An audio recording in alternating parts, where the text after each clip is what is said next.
Today we've traversed a road that ends neatly, but a path that does not promise to end at all.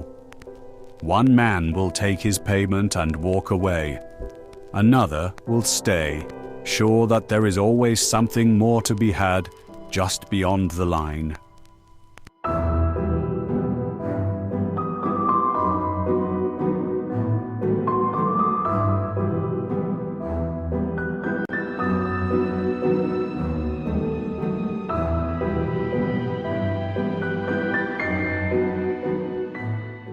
The road south did not begin at Gefroy Castle. It began in the first mile beyond the last outlying farm. Behind them, the hills held the castle's presence for a time, and then the road bent away from it, the world becoming fields, then scrub, and finally woodland. Mattis contemplated all that lay ahead. He did not speak often, but when he did, it carried the understated authority of the man in charge. Lady Jolis Frye followed just behind him, her head uncovered and her golden hair gathered back in a practical knot. Fredor Gragg took the rear. He counted passing carts and stray dogs, noted the condition of bridges and the quality of fence posts that might be levered loose if a horse panicked and needed freeing. His eyes moved constantly, looking at nothing directly for long, yet seeing much more than anyone else. Tanner Gragg stayed closer to Lady Frye than to his brother, hoping for talk. He had a habit of clearing his throat before saying nothing, and his hands were never quite still. When he did speak, it was in small offerings and simple phrases. "You'll be right, my lady," he said, unsure of whether to call her lady at all any longer. "It's just a road at the end of it. Roads always end." Lady Frye nodded and kept her eyes forward. Tanner tried again. "You won't miss much of the castle once you're away from it.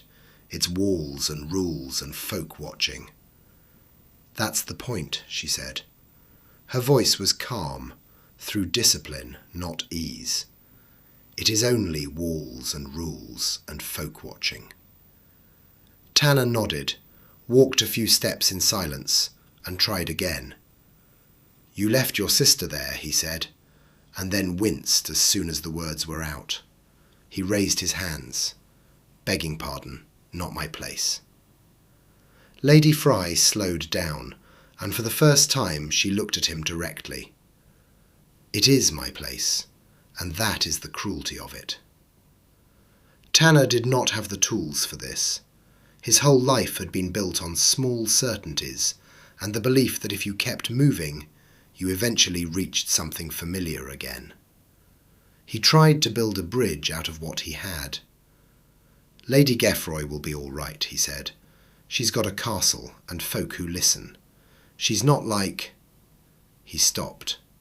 He had been about to say, "not like you." Lady Frye looked away again. "My sister is surrounded by people who listen to her because she is the Lady of Gefroy Castle," she said. "Not because they know her or love her, nor, Mr. Gragg, because any of them would follow her into the woods."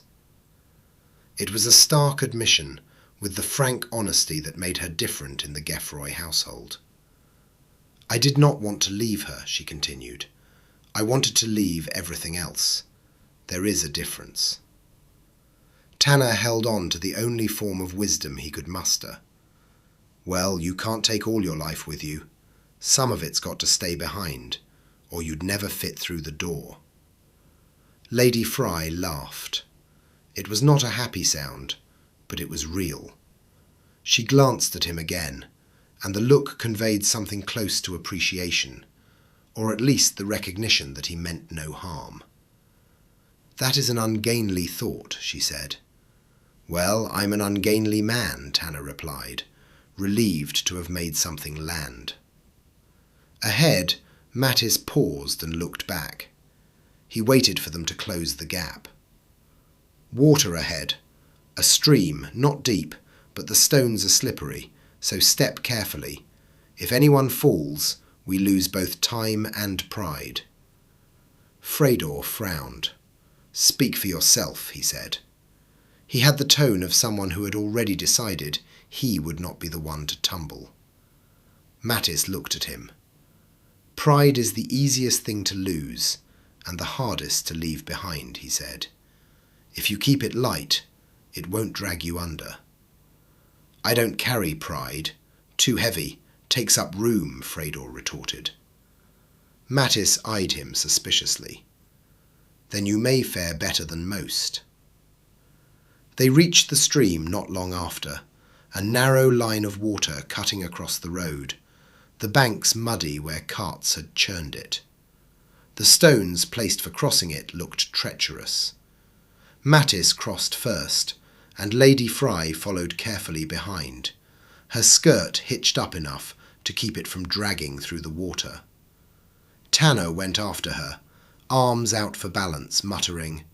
"Right," he said, stepping onto the first stone. "Just a stream. Just water. People cross water all the time.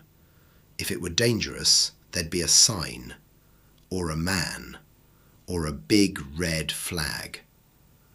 Lady Frye had already reached the far side and turned. "Careful, Mr. Gragg," she said. "I'm fine," he said, and forced himself to move again. "Just testing it. Don't want to step on a stone that's not been tested." Freydor crossed last, but he did not use the stones at all. He stepped into the stream where it was shallowest and walked through it with complete indifference. When he reached the far side, he scraped the mud off his boot on a rock and shook his foot, then looked up at the others. "See," he said, "all that fuss for nothing. Water don't bite." "It can," Mattis said, "in winter, in flood, in panic."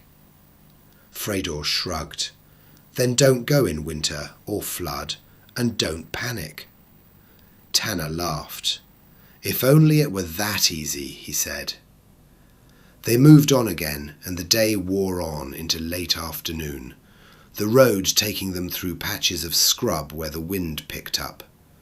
They came upon a broken cartwheel, and Tanner stared at it for a while, then had to jog a few steps to catch up.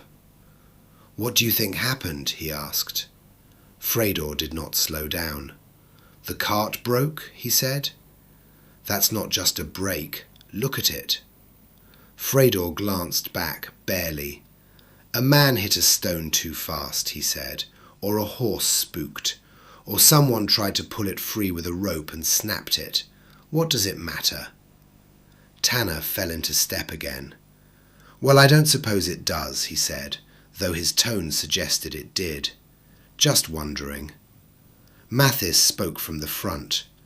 "Wondering is not a sin, but it does not feed you and it does not keep you warm.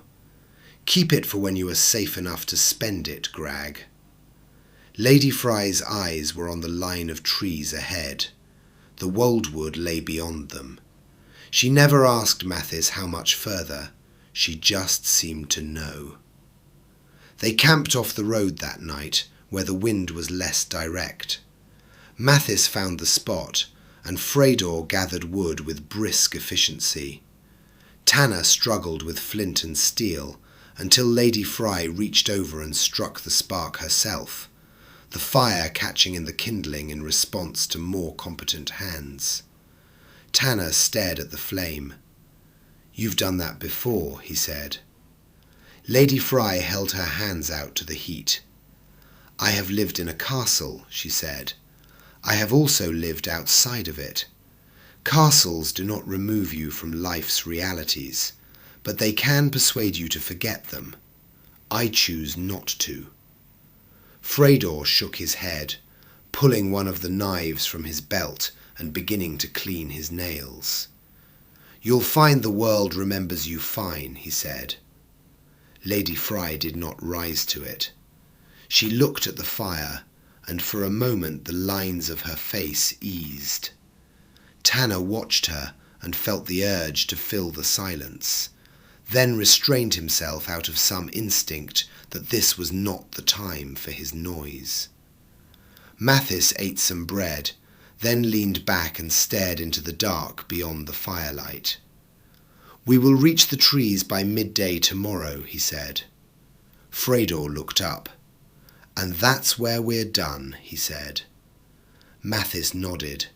That was the contract. Lady Frye looked from Mathis to Freydor. "And after that?" Freydor smirked. "After that, you go where you're going, and we go somewhere else." Lady Frye pushed back at Freydor. "You speak of it like you have no care or interest at all," she said. Freydor shrugged. "I don't. It's a line. Once you people cross it, it's not my business what happens on the other side." Tanner fidgeted. "It's still people," he said. Freydor looked at his brother with disdain. "People are always people, and people always do what they do. If you make it your business, you'll go broke or dead. Most times, both." Tanner looked toward Mathis, expecting him to arbitrate, but Mathis was still watching the dark. Lady Frye finished her drink. "My business has always been decided for me. My sister's business, my father's business, the castle's business, the business of my blood." She looked at Mathis, and the look held something that made Tanner glance away, embarrassed by its intimacy. "I have chosen this," she continued, "and yet I do not feel chosen. I feel unmoored." Mathis's voice was gentle. "That is what choice feels like. Anything else would be instruction." Freydor laughed. "Instruction's fine if you trust who's giving it," he said. Tanner cleared his throat, then spoke. "You're going with the man you love. That's something. That's more than most get." Lady Frye's eyes closed briefly. "It is," she said. Tanner nodded, though his understanding was still vague. He wanted to offer her something solid and found only himself. "Well, if you ever need to come back, roads work both ways. You can always walk back the way you came." Freydor cackled loudly. "Not always," he said. Tanner frowned. "Most times," he insisted. Freydor's knife paused on his nail. He looked at Tanner with a kind of weary contempt. "You keep telling yourself that," he said. "It'll make you brave." "I just mean," Tanner said, "you're not trapped. Not like you were. You're free now." Mathis spoke into the gap. "We should sleep. Dawn comes early here, and we will have a long morning." They slept in turns. Tanner took the first watch and did his best to look competent, sitting upright with a stick across his knees. The night was quiet. No beasts, no voices, and no sudden movements in the dark. He watched Lady Frye where she lay on her blanket. Even sleeping, she looked as if she were holding something back. Mathis lay a little apart, out of respect for her space. Freydor slept like a stone, one hand still hooked into his belt, his body not trusting to chance, even in sleep. Tanner stared into the darkness beyond the fire and tried to imagine what lay ahead. He had heard stories, of course, but stories were always bigger than life, and he had never seen a story up close.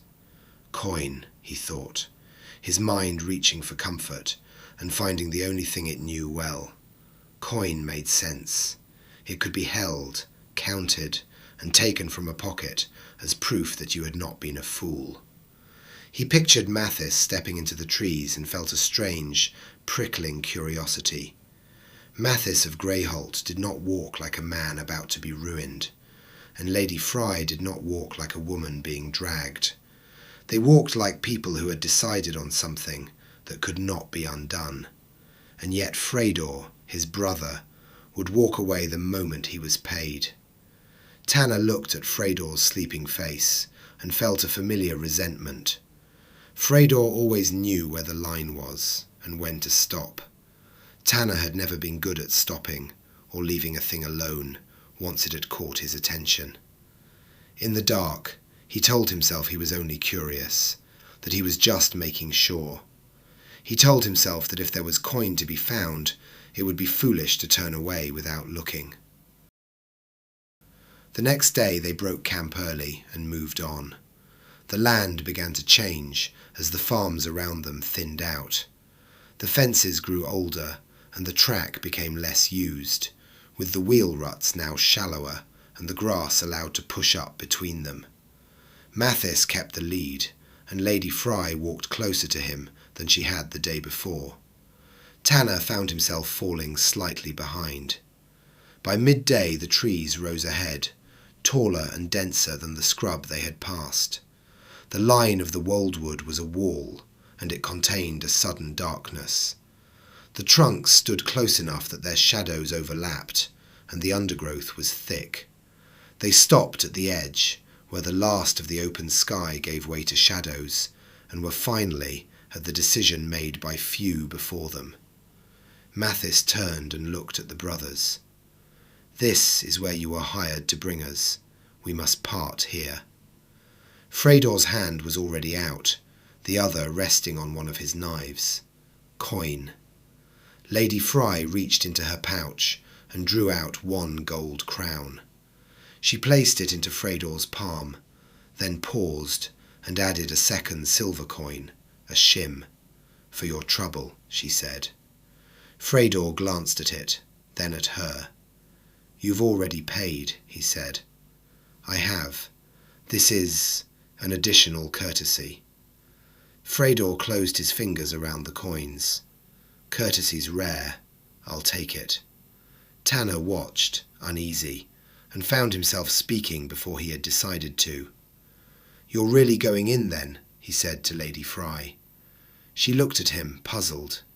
Yes, I am." "And you're all right with that?" he asked, and he knew, even as he said it, that it was a foolish question. Lady Frye looked past him, toward the open road behind. "No, I am not all right. I am resolved." Mathis stepped closer to her and looked at Tanner. "You have done what you are hired to do. Go home with your brother. The road was safe enough." "Safe enough," Fredor echoed, and it was half mockery and half acknowledgement that he liked the odds. He turned to Tanner, ready to move. "Come on," he said. "We'll be in Towick Town before the week's out if we keep our feet.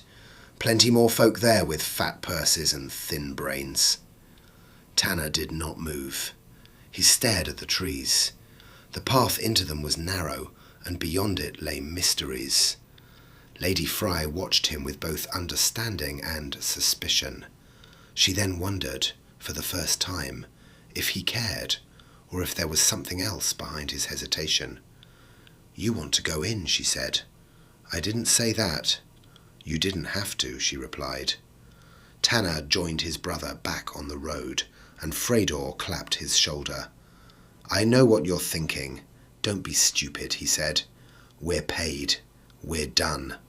Don't go chasing stories, brother. Stories don't pay."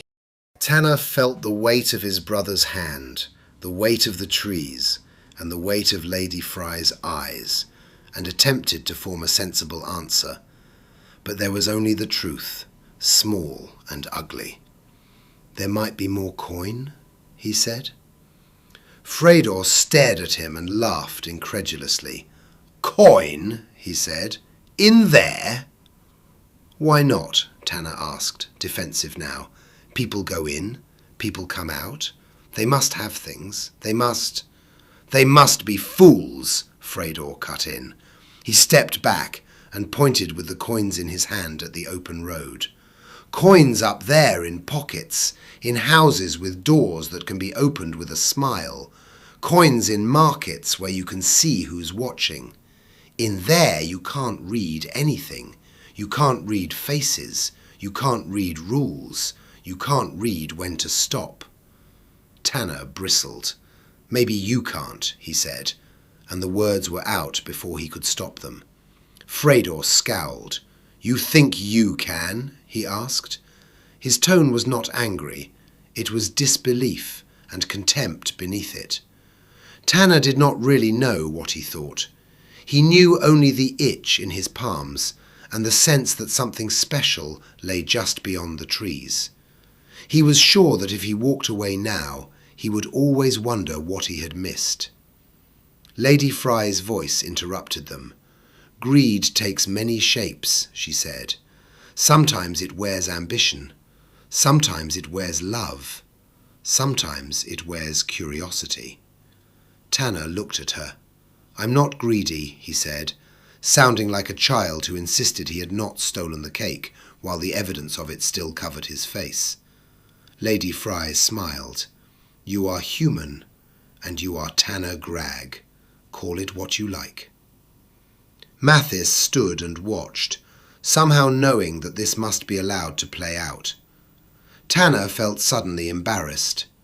You're leaving your sister, he said to Lady Frye, and immediately regretted it.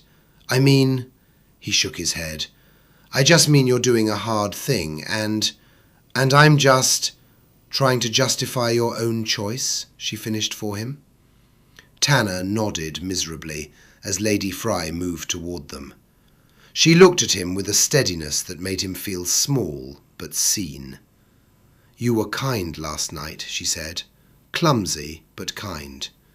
Do not make the mistake of thinking kindness cancels appetite. It does not. It only means you have more than one thing in you. Tanner dragged his hands across his face. I don't want to hurt anyone, he said. Freydor laughed again, short. Then don't, he said. Come with me. He turned and took 3 steps away from them, his decision already made, then paused and looked back over his shoulder. Tanner still hadn't moved. You coming, brother? He asked. Tanner looked at the open road and imagined Towick Town, its houses, the smells, and the sound of people. He imagined Freydor slipping through the lanes, always finding the soft belly of a situation, while he followed on, laughing, eating and living. Then he looked at the path into the trees and imagined nothing, because there was nothing he could imagine. It pulled at him. I'll catch you up, he called back. Freydor shrugged. Suit yourself, he said, and continued his journey.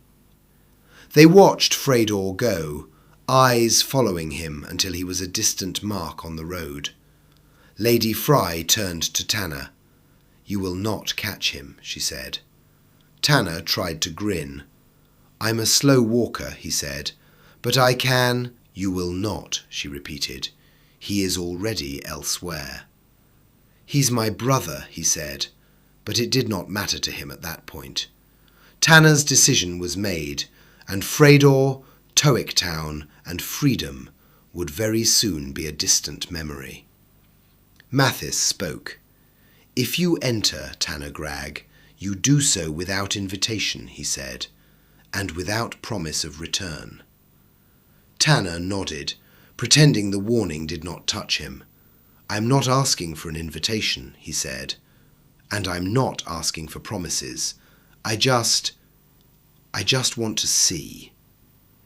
Lady Frye looked to the trees and then briefly back to the open road, and in that glance Tanner saw the castle, Gefroy, and a life left standing like a doorway behind her. Come then, she said, if you must be foolish, at least be foolish with your eyes open. She stepped onto the path into the trees, and Mathis followed. Tanner watched them ahead of him and then stepped quickly after them, driven forward into a place he could not comprehend. Out of sight on the road, Freydor paused and looked back at the Woldwood. Tanner, he said aloud, don't die, brother. It's a hassle. Then he laughed and walked on, coins in his pouch and indifference in his bones, the open road taking him as it always would. Turner Gragg would eventually learn that sundoors do not tempt the brave or the foolish, just the undecided, and that the price of stepping through is rarely paid in advance, only later when the road behind has already closed.